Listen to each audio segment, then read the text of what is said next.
kembali dengan Bu Endri di channel Dinding Literasi.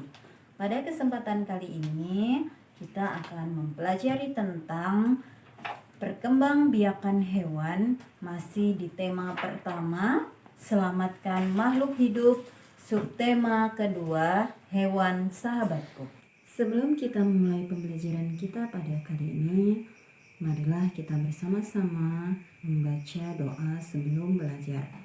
Bismillahirrahmanirrahim. Rabbi shrahli sadri wa yassirli amri wahlul 'uqdatam min lisani yafqahu qawli.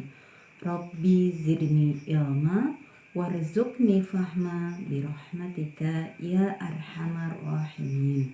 Tujuan pembelajaran kita kali ini yang pertama adalah memahami dan mengidentifikasi perbedaan cara perkembangbiakan pada hewan. Tujuan yang kedua adalah menyajikan hasil identifikasi ciri-ciri hewan di lingkungan sekitar berdasarkan perbedaan cara perkembangbiakannya.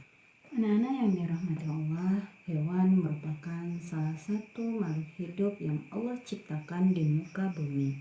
Sama seperti halnya makhluk lainnya, hewan mengalami perkembangbiakan yang menghasilkan keturunan untuk melestarikan jenisnya. Hewan juga merupakan bagian dari makhluk hidup yang sangat Allah istimewakan. Anak-anak mungkin pernah mendengar ya, beberapa surah di dalam Al-Quran Allah ambil dari beberapa nama hewan. Ya, diantaranya ada Al-Fil atau gajah, ada surah Al-Baqarah atau sapi betina, ada surah An-Naml, semut, dan surah An-Nahl atau lebah. Hal ini tentu menjadi pelajaran penting bagi kita sebagai anak-anak muslim, bahwa setiap penciptaan Allah mengajak kita untuk berpikir tentang Maha penciptanya Allah atas segala sesuatu dan maha kuasanya Allah dalam menciptakan semua makhluk di muka bumi ini termasuk hewan. Allah Subhanahu wa Ta'ala menciptakan hewan dengan memiliki kemampuan berkembang biak yang berbeda-beda. Cara perkembangbiakan hewan dibedakan menjadi 3. Yang pertama, hewan yang berkembang biak dengan cara bertelur atau ovipar. Yang kedua, hewan yang berkembang biak dengan cara melahirkan atau vivipar. Dan yang ketiga adalah hewan yang berkembang biak dengan cara bertelur sekaligus melahirkan atau yang disebut dengan ovovivipar. Bagaimana proses ketiga perkembangbiakan hewan tersebut terjadi? Kita akan membahasnya satu persatu. Yang pertama, hewan yang bertelur atau ovipar. Ovipar berasal dari kata ovum yang artinya telur. Telur pada hewan betina akan dibuahi oleh sel sperma dari hewan jantan yang pembuahannya bisa terjadi di dalam tubuh atau internal, dan bisa juga terjadi pembuahannya di luar tubuh atau yang disebut dengan pembuahan eksternal. Ada beberapa contoh hewan yang mengalami pembuahan di dalam tubuh atau internal. Di antaranya adalah ayam, bebek, burung, dan kura-kura. Sedangkan contoh hewan yang mengalami pembuahan di luar tubuh atau eksternal adalah katak dan ikan. Bagaimana dengan proses perkembangbiakan hewan yang terjadi secara melahirkan atau vivipar? Pada hewan vivipar, sel telur pada betina akan dibuahi oleh sel jantan atau sel sperma dan berkembang biak dalam tubuh induknya. Hewan yang melahirkan atau vivipar memiliki rahim atau uterus sebagai tempat untuk tumbuh dan berkembangnya embrio.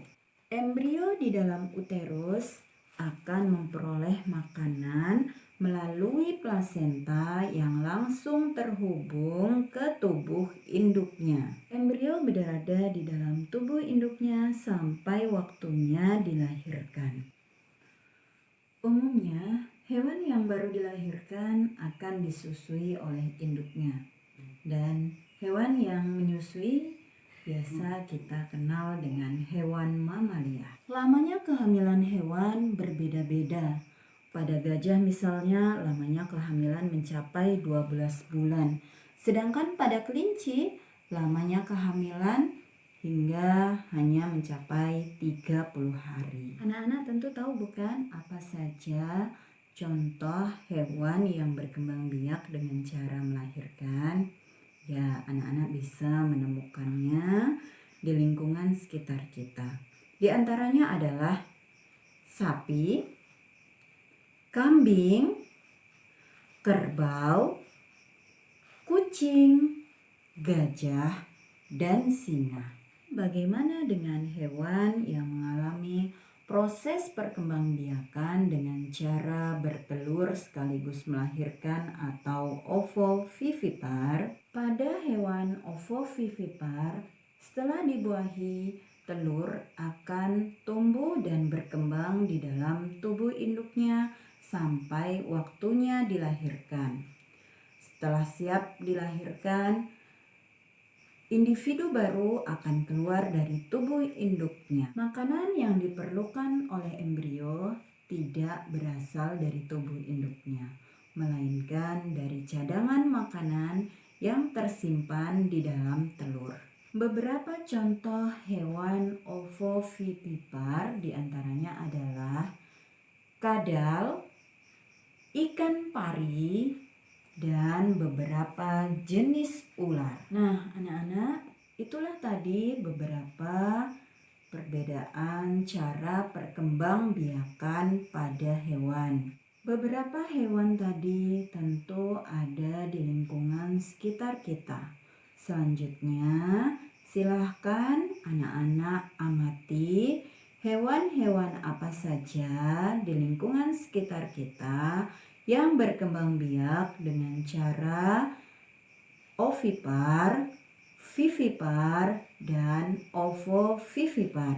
Dan tulislah ciri-ciri dari hewan ovipar, vivipar, dan ovovivipar yang kalian amati. Demikianlah pembelajaran kita hari ini. Semoga kita bisa mengambil pelajaran dari apa yang sudah kita pelajari bersama pada kesempatan kali ini. Tetap semangat belajar di rumah, jangan lupa jaga kesehatan. Mari kita akhiri pembelajaran kita dengan membaca doa setelah belajar. Allahumma arinal haqqa haqqa warzuqna tiba'ah wa arinal batila batila warzuqna ijtinabah. Subhanakallahumma wa bihamdika asyhadu an la ilaha illa anta astaghfiruka wa atubu ilaik. Sampai bertemu di pembelajaran kita selanjutnya. Terima kasih. Assalamualaikum warahmatullahi wabarakatuh.